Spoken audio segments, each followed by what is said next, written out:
because technology being what it is, everyone's trying to get a little bit the edge on someone else, and so the FIA do a fantastic job. If you could change something in Formula One, Nelson, anything, what would you change? Well,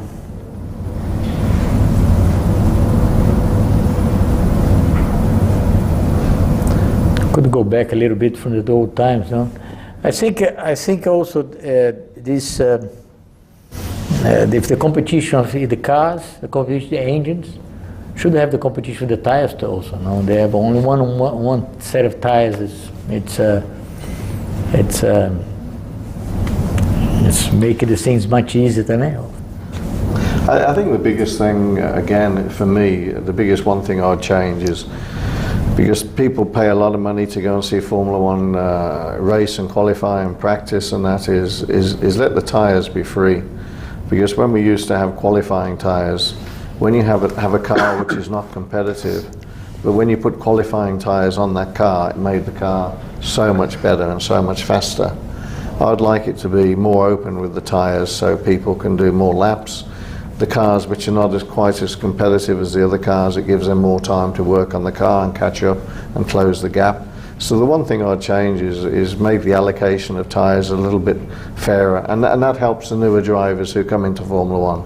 Because just to sit in the pits for an hour of an hour and a half's practice and not be able to do the laps, I think it's crazy for the fans and crazy for the sport, and for what extra money that costs is nothing. England today is well represented in Formula One with Jason Button, Lewis Hamilton. Brazil only has Massa. Nelson, how do you see the Brazilian motor racing today? Do you think we have a bright future to look forward to? Good drivers coming? Well, actually, we don't have motor racing in Brazil. We have a big disorganization. Nobody is capable that is in the motor racing today, and we're getting worse and worse. In a few years, we don't have nobody from Brazil going out to Europe to race in categories that can go to Formula One afterwards. What do you say to your son Pedro, who's in karting? Well, in 2 or 3 years, if you want to go, you have to get out of Brazil and you go to Europe to do Formula outside Brazil, because here you have nothing. No new pilot, no new drivers coming in the next few years? I don't think so. What about Felipe Nasser, for example? Well, he was already there, so I'm talking about young pilot that can go up.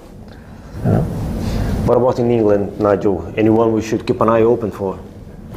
Well, I think again it's changed so differently. We talked about Lewis Hamilton, and how many people at the age of 7, 8, 9, 10 years of age are picked up and supported by a great manufacturer, and obviously supported with the money to take them through all the way through to Formula One.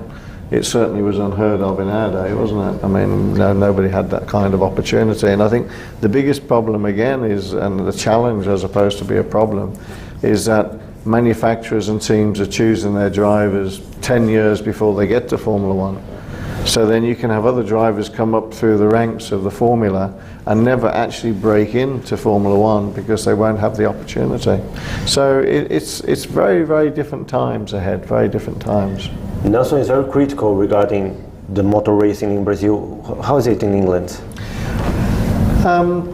I think England is one of the strongest areas for motorsport. It's the home of motorsport. Most of the Formula One teams are based in England. So we are very fortunate and very privileged to have and all the great engineers. There's a lot of them that come from our country too, and the designers. Any examples Brazil could copy? Well, I mean, someone said to me the other day, you don't have to reinvent the wheel, and you don't. You just have to tweak it. But I mean, everything goes round in a circle, and then hopefully technology will get to a point where, because I mean, I don't know what Nelson thinks of this, but they have the capability now of having Formula One races without any pilots in the cars. The technology's there, and that wouldn't be much fun for the fans. Nelson, do you have advices for the Brazilian Motor Racing Confederation? Oh, I've been saying for many, many years now. First, people have to be involved in motor race, have to understand a little bit about motor race to be president of us, CBI and all this. And a lot of things have to change. Motor race in Brazil is a complete disaster, and not from now, but the last 20 years being the same. Would you like to get more involved? No, not really. It's not something you would like to do now? No. Why not? Well, because it's too many things to change that maybe it's impossible to change. Impossible, you say? So, how do you like this encounter? You're seeing each other again 25 years later. You promise not to kill each other in the track. Well, I'm looking forward to it, but I mean, we have similar challenges in England with motorsport and various things, and I do work with the MSA and the FIA and that, and the thing is that, you never give up trying to make it a little bit better. And the biggest thing that we say in England is try and keep it a level playing field as much as you can. And that's what they've tried to do in Formula One, but technology obviously advances. I'm looking forward to spending a bit of time with Nelson. I mean, when we were racing together, you got to remember that he was double world champion, then triple world champion.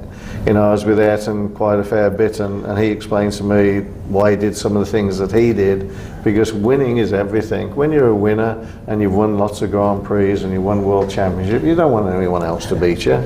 So, I mean, it's normal in a way. But, I'm just very pleased that we had the success that I had, and I'm looking forward very much to having a bit of fun over the next couple of days. You're still very competitive, Nelson? Me? Yes.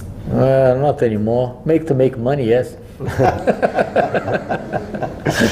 Well, it's been a privilege. Thank you both for being here, Nelson. Foi prazer imenso. Nigel, thank you very much.